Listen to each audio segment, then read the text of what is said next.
Lando Norris branded Max Verstappen dangerous as the latest battle for the Drivers' Championship led to not just one but two altercations.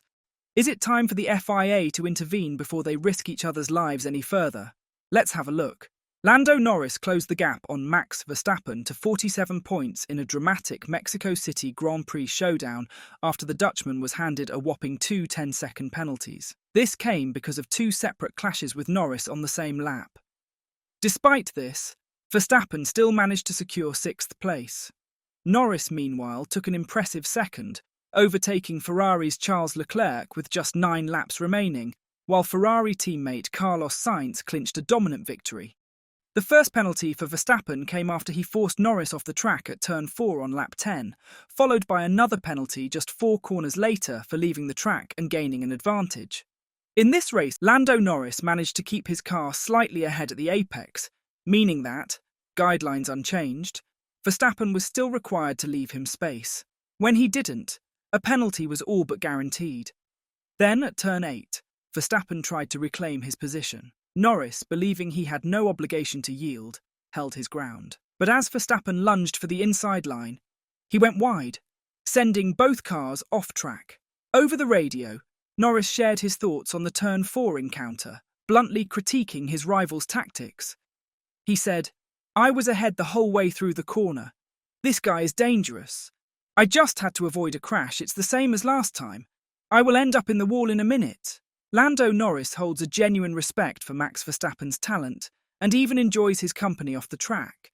But after the Mexico City Grand Prix, the McLaren driver found it hard to stay silent. Despite his efforts to avoid criticism, Norris ultimately felt compelled to speak out about his title rival's aggressive tactics. After the race, he said, "It was not fair, clean racing, and therefore I think he got what he had coming to him. I felt like I just had to avoid collisions, and that's not what you feel like you want to do in a race. He's in a very powerful position in the championship. He's a long way ahead. He has nothing to lose. It's not my job to control him. He knows how to drive. And I'm sure he knows that today was probably a bit over the limit. It doesn't feel like I'm much closer than what I was. But every point helps." Lando Norris suspects that Max Verstappen is reserving his fiercest defensive tactics specifically for him, given their rivalry in the championship. If true, this is similar to the experiences of Lewis Hamilton, who felt a similar intensity during his battles with Verstappen in 2021. "I go into every race expecting a tough battle with Max," Norris said. "It's clear that it doesn't matter if he wins or second. His only job is to beat me in the race, and he'll sacrifice himself to do that, like he did today. But I want to have good battles with him. I want to have those tough battles, like I've seen him have plenty of times. But fair ones. It's always going to be on the line. It's always going to be tough with Max. He's never going to make anyone's life easy, especially mine at this point of the year." Surprisingly, Max Verstappen shrugged off the 20 seconds of penalties he received in Mexico, saying that he's not going to cry about it. Instead, he highlighted that the real challenge lies in Red Bull's pace, calling it his biggest problem this weekend. "You know, honestly, 20 seconds is a lot, but I'm not going to cry about it, and I'm also not going to share my opinion," Verstappen told the media. "The biggest problem that I have is that today was a bad day in terms of race pace. That was quite clear again on the mediums and on the hard tyres. I just felt that the turn 4 was a bit more of like a question mark. Turn 8 is what it is. And honestly, those two things are also not my problem. The problem is that we are too slow, and that's why I'm being put in those kind of positions. That was my problem. I mean, to get back to 6th was all right, but then I couldn't even fight the Mercedes cars in front," Verstappen added. "I just had no grip. I was just sliding a lot. I couldn't brake. So, yeah, it was a very tough one."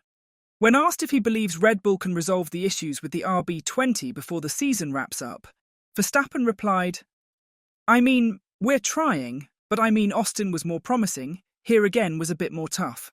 So, it's a bit odd, but a few things to look at, and hopefully, of course, Brazil, we can be more competitive." Earlier in the Mexican GP weekend, news broke that the FIA would be updating the F1 racing guidelines in response to the fireworks between Verstappen and Norris in Austin. When asked if he would adapt his driving style to align with the new guidelines, Verstappen said, I just drive how I think I have to drive. Last week that was all right. This week, 20-second penalty. That's what it is. Life goes on. My lead is still 47 points, so hopefully we can just be a little bit more competitive. As expected, the leaders of McLaren and Red Bull found themselves at odds over the incident.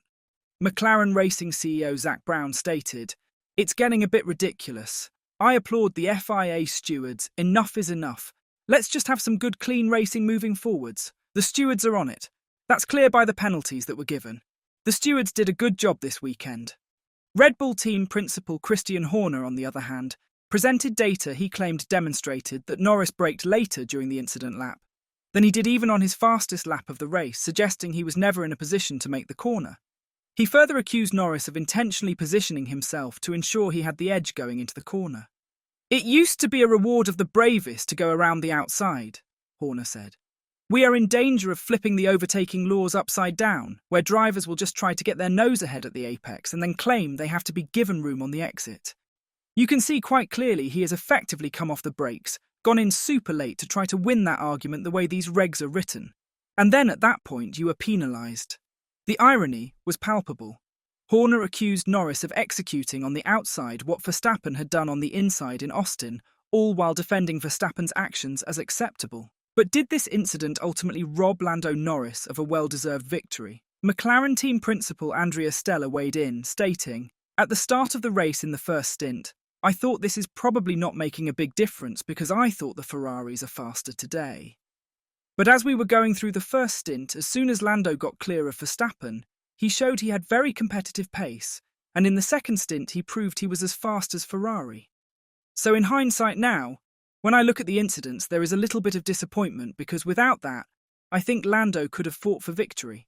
But did Mexico mark a turning point? Will the stewards finally stop overlooking a tactic that Verstappen has relied on for years without consequence, until now?"